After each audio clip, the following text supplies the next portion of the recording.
The Acts of the Apostles, chapter 24.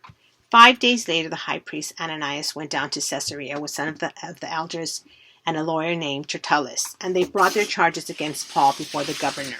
When Paul was called in, Tertullus presented his case before Felix. "We have enjoyed a long period of peace under you, and your foresight has brought about reforms in this nation.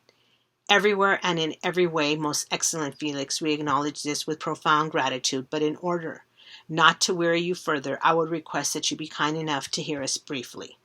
We have found this man to be a troublemaker, stirring up riots among the Jews all over the world. He is a ringleader of the Nazarene sect, and even tried to desecrate the temple, so we seized him. By examining him yourself, you will be able to learn the truth about these charges we are bringing against him." The other Jews joined in the accusations, asserting that these things were true. When the governor motioned for him to speak, Paul replied, "I know that for a number of years you have been a judge over the nation, so I gladly make my defense. You can easily verify that no more than 12 days ago I went up to Jerusalem to worship.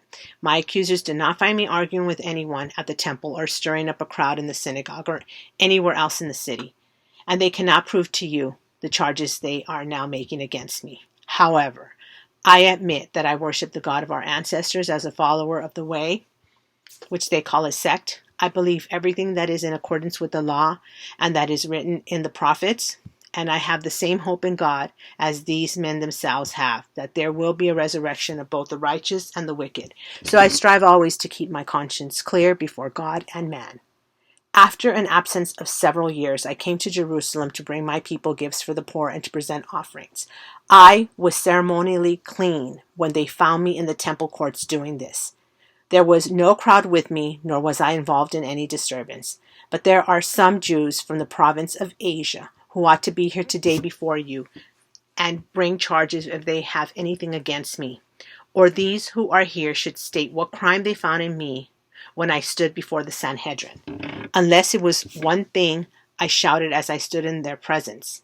It is concerning the resurrection of the dead that I am on trial before you today." Then Felix, who was well acquainted with the way, adjourned the proceedings.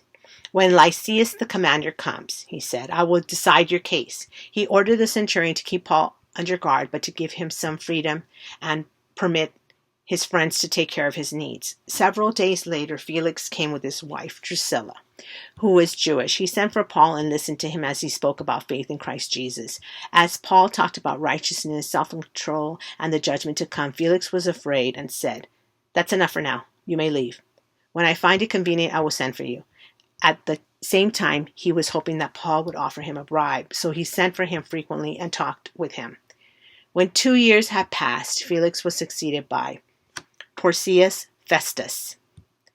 But because Felix wanted to grant a favor to the Jews, he left Paul in prison.